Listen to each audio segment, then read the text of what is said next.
Alright guys, thanks for coming back to the channel. Today I'm going to kind of go over how to do the rear radius rods on the Polaris RS1. As you can see, I've already got them done. I've got the Super ATV in. They're adjusted where I want them. It's really not that bad of a job.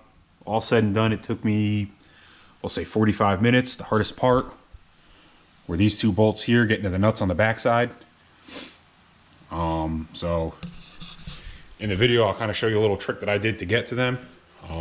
So we'll start off with everything taken apart and on the workbench. Well, not everything. I did the one side. So we'll have the one side on the workbench, and then we'll put a side on, and I'll walk you through actual time on putting a set on.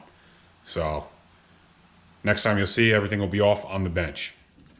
All right, so I've got the factory radius rods out. So the next step is to put the bushing kits in for the ends. The one end is a Heim, the other end gets the, where it mounts to the frame of the vehicle. They get the bushings.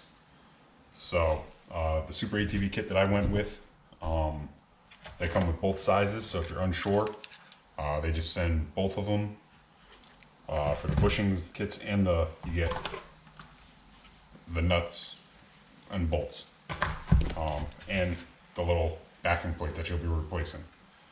So for the next step, I'm going to put the bushing kit in, throw a little bit of grease on them, and pop them in, and then we'll adjust the uppers and lowers so they're the same length as the factory, as they are from the factory. So pop these out.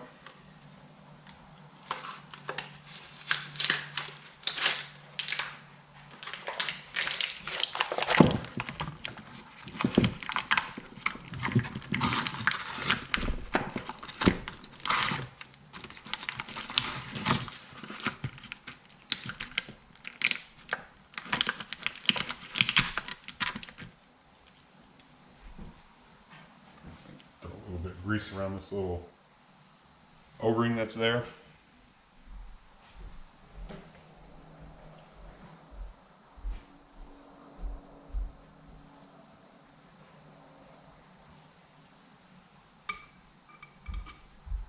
And it gets popped in. Do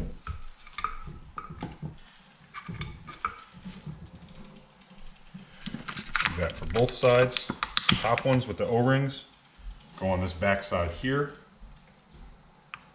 and then there's another set in the pack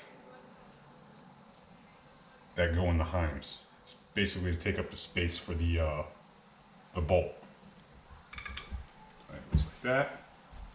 So you've got them both in there on both sides. The next thing, take these. They go in the end for the Heim. So right now I'm starting with the lowers. So what I'm going to do next is I'm going to use the factory bolts because I got them out already.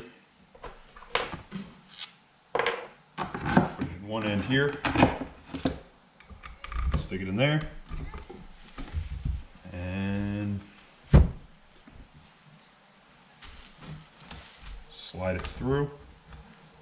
So these this one already happened to be same length from the factory, so then I'll take this nut and lock it down. So that lower for the right side is done. And then I'll do the same thing for the upper. And then I will install on the vehicle. So again, pop the two with the O-ring out. I'm going to throw grease on it.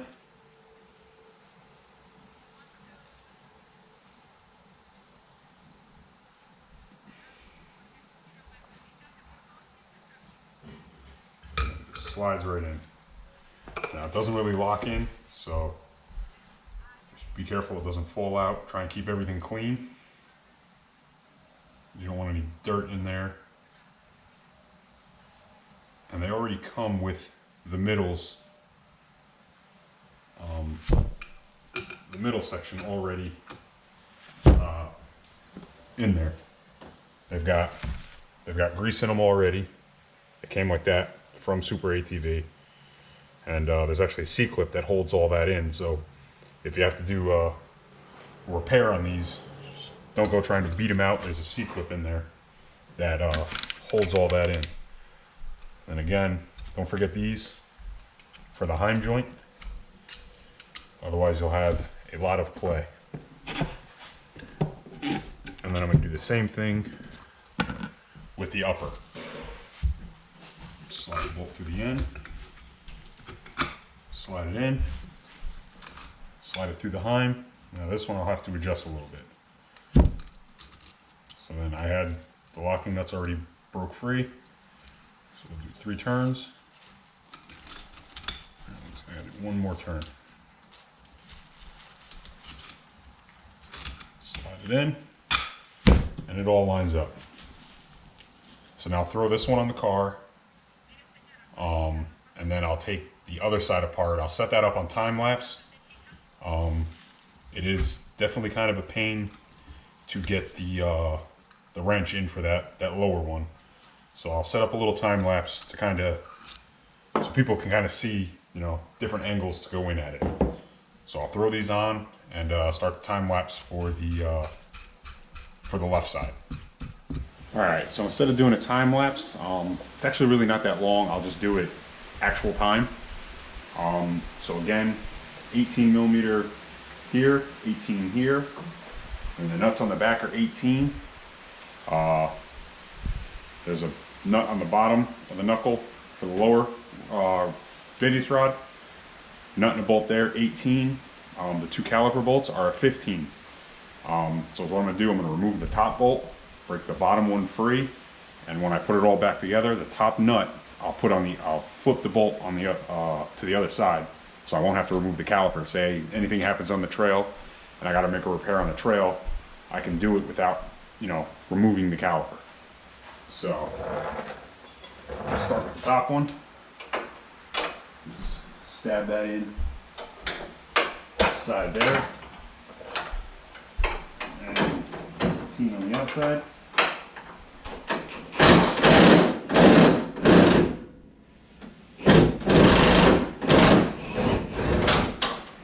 There we go. That came out. And then the nut fell out through the back, so it came out through the front. So that top one's done. So next I'll do the start with the caliper.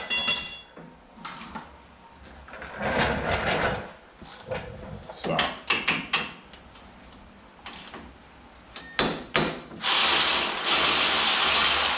move the top one all the way, and then go to the bottom.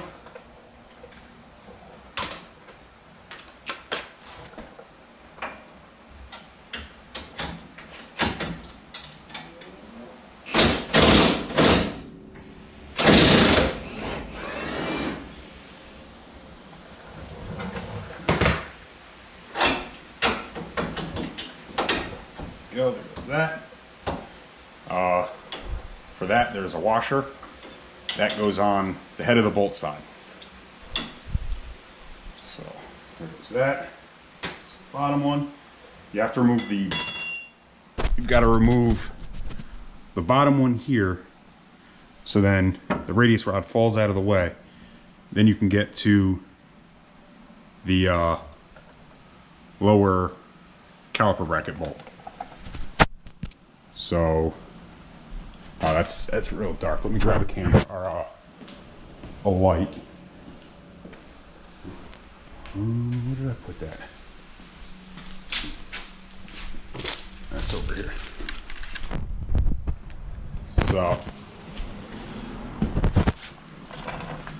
So yeah, to get to that, you've got to. So to get to the caliper, bracket bolt there, that's a 15. You've got to remove the lower radius rod, the lower one. So that's removing that one, or removing the top one, breaking the bottom one free. That'll allow this to move out of the way to loosen that and get that out. So we'll put you guys down and keep on moving.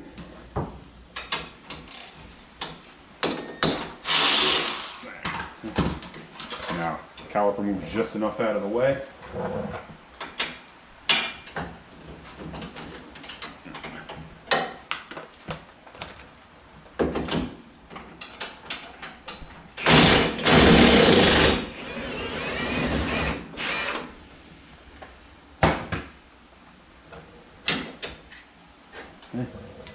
And then it pulls right out. So there goes that.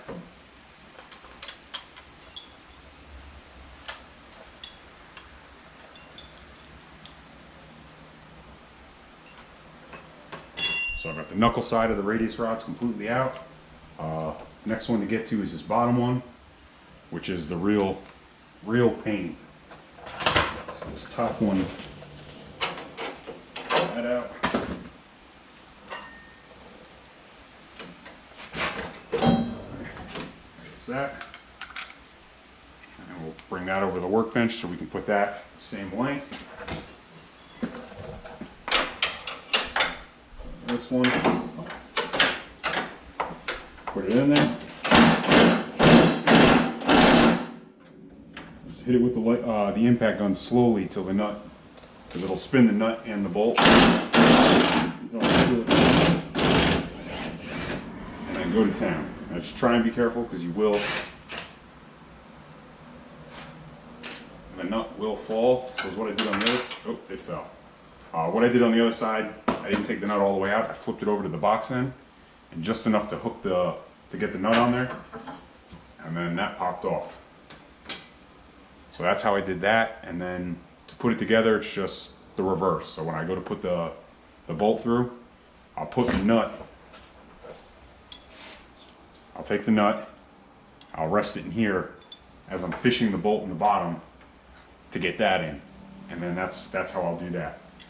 So I'll go over, I'll get this one all set up, and then when I come back, I'll have everything together and show the steps on putting the radius rods back on the car.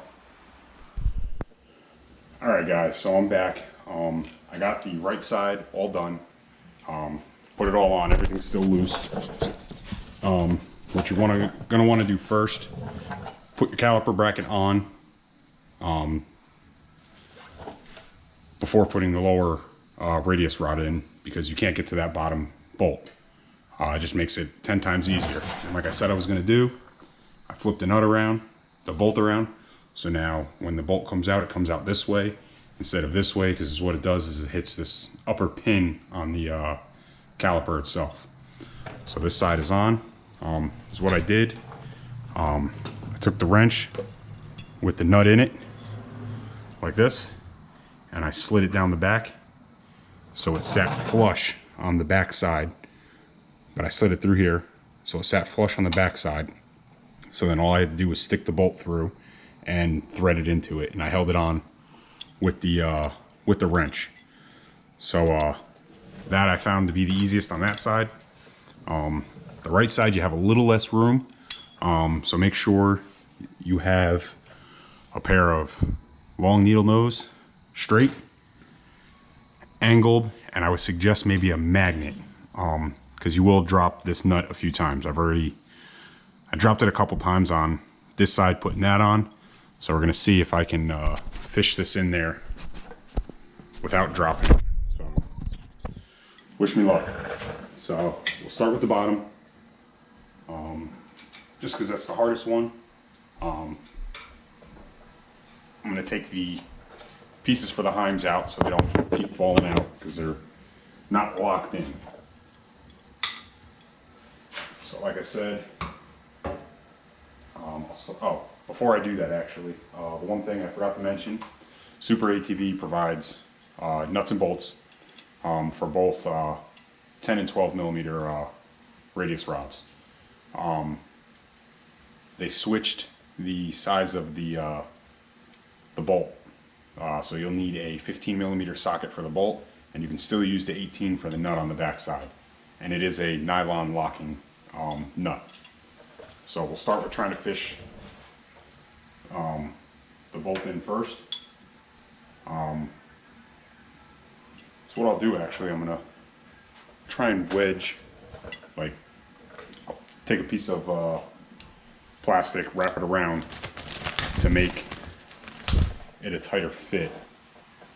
See if maybe that'll help it from falling out when I slide it down. So yeah, that already made it a little tighter. So if you want to try something like that, just to get it, just to help get it started, because once it's in there, once you get it started, you're good. So like I said, I'll slide that in, press that in there. It's kind of hard. If you can get an extra set of hands, honestly, wouldn't hurt.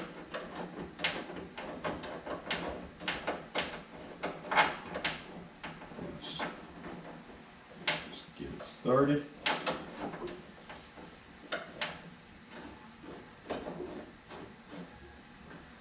we go. Started. Plastic came out. So there's that. So that's started. So then next, I'll pop in the upper.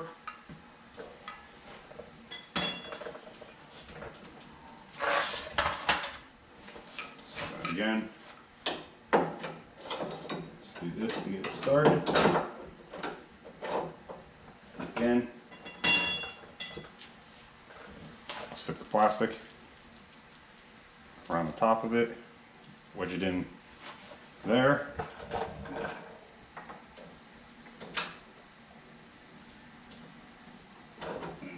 Try and, honestly, the top one you don't really have to. I think I can get my hand back there. Yeah.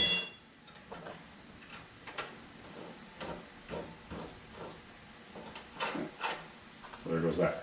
There's top, bottom. Don't forget to put the caliper bracket on before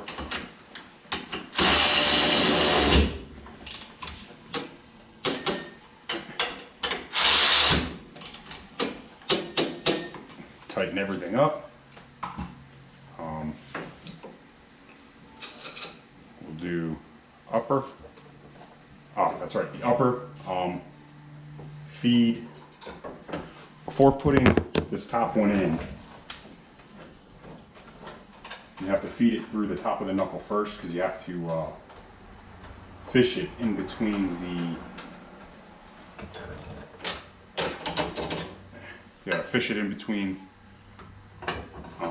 the brake line and the top of the knuckle. So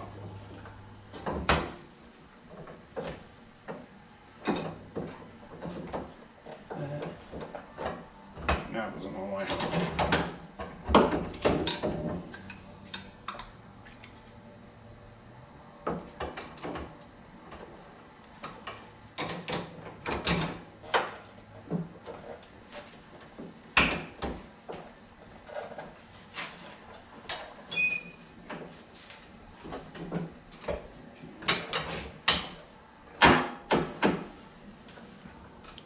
And then don't forget to put the heims in. Alright, so put the heims in first. I forgot to put them in. Don't forget to put those in. So you'll pop these in. They should slide in easy if they're giving any resistance. They're cocked. I did notice on one of my heims, they do sit flush. There was like they should be a smooth finish. The one did have a little lip, so I did have to, I just hit it with a little bit of sandpaper until the lip was gone. And that fixed it. And like I said, if you can have another set of hands, that makes just always makes everything a little bit easier. If you do do need multiple hands.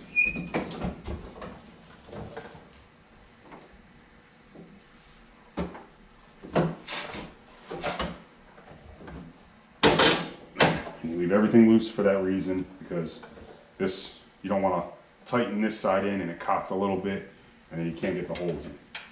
So the top one, you can get in with just your hands. And then again, spacers for the heims.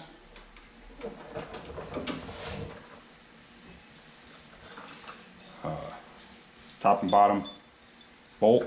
Now, like I said, I will this top one because it's already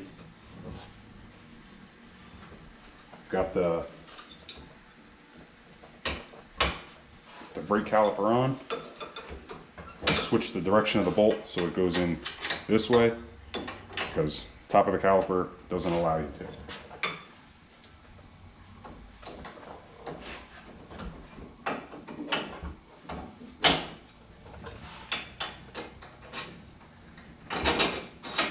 That.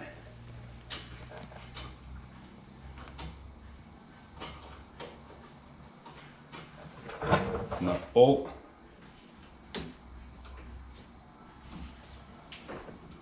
Because they're heims, they do like to pivot around on you. You will have to kind of get them where you want them before sliding them in. Bolt. Nut. Flip the orientation of it, and that's what you'll get fully assembled. Now once you get it all, everything's still loose. I got to go back, tighten it, of course torque it. You might have to make some adjustments with the heim. Once you put it down, take your measurements, make sure you want a little bit of a negative camber to it.